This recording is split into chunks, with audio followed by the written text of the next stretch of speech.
কখনো কি ভেবেছেন একটা রাজনৈতিক কর্মসূচির পিছনে পুরো দেশকে বেলুনে ভয় ধরাতে পারে? হ্যাঁ, ঠিকই শুনেছেন, 1 লক্ষ বেলুন।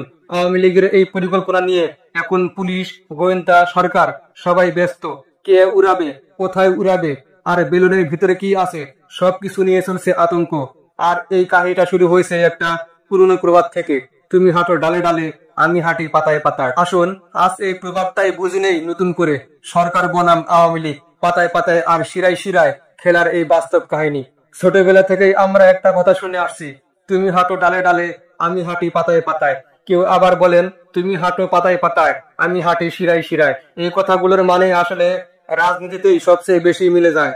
সরকার মানে গোয়েন্দা সংস্থা, আইন শৃঙ্খলা বাহিনী, প্রশাসন, যারা রাষ্ট্র পরিচালনা করে। আর একদিকে থাকে রাজনৈতিক দল, যারা সেই রাষ্ট্র ক্ষমতার ভিতরেই খেলে পাতায় পাতায়, শিরায় শিরায় রাজনীতির খেলা। এই মুহূর্তে ঠিক তেমনটাই ঘটছে।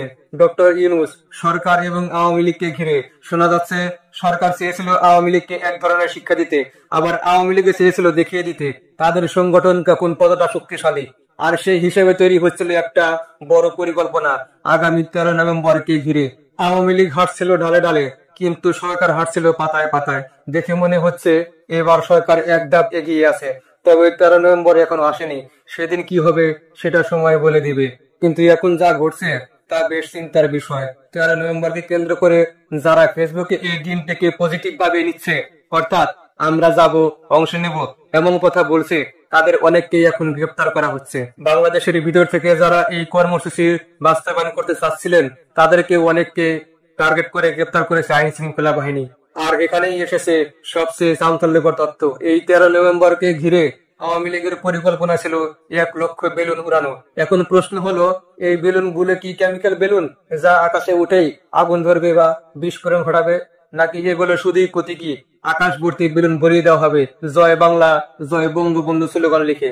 পুলিশের তদন্ত বলছে এই বেলুন গুলো নাকি উড়ানো হতো রাষ্ট্রীয় অতিথি ভবন, প্রধান উপদেষ্টার বাসভবন যমুনা এবং ঢাকার গুরুত্বপূর্ণ জায়গাগুলোর আশেপাশে। বেলুনে লেখা থাকতো এমন সব স্লোগান, যেমন শেখ হাসিনা আসবে, বাংলাদেশ কাঁপবে, বিদের বেশে আসবে, ধরে না ধরে না, ধরলে লীগ ছাড়ে না, জয় বাংলা, জয় বঙ্গবন্ধু। অর্থাৎ পুরো ঢাকা শহরটাই বেলুনে ঢেকে দেওয়ার পরিকল্পনা ছিল আওয়ামী লীগের পক্ষ থেকে। এখন আসি গ্রেপ্তার অভিযানে। 8 ও 9 নভেম্বর 2 দিন রাজধানীর বিভিন্ন এলাকায় অভিযান চালিয়েছে পুলিশ। গ্রেপ্তার হয়েছে অন্তত 25 জন। ঢাকা মহানগর গোয়েন্দা পুলিশ তাদের জিজ্ঞাসাবাদ করছে, তাদের পরিকল্পনা কি ছিল, কে কে জড়িত, আর বেলুনের পিছনের উদ্দেশ্য কি। জিজ্ঞাসাবাদে বের হয়ে এসেছে তারা নাকি ঝটিকা মিছিল, জনমনে আতঙ্ক সৃষ্টি এবং আইন শৃঙ্খলা বিঘ্নের পরিকল্পনা করেছিল। তাছাড়া 10 থেকে 12 নভেম্বরের মধ্যে এই বেলুন উড়ানোর প্রস্তুতি সম্পন্ন করার নির্দেশও ছিল। পুলিশের পক্ষ থেকে তথ্য এসেছে, ডিবি পুলিশ মিরপুর থেকে গ্রেপ্তার করেছে 3 জন, রমনা থেকে 3 জন, ডিবি সাইবার বিভাগ গ্রেপ্তার করেছে 2 জন, মতিঝিল থেকে 4 জন, ওয়ারি থেকে 5 জন, উত্তরা থেকে 2 জন, তেজগাঁও থেকে 2 জন, লালবাগ থেকে 3 জন এবং ডিবি গুলশান বিভাগ 1 জন গ্রেপ্তার করেছে। অর্থাৎ পুরো ঢাকা জুড়ে অভিযান চলছে।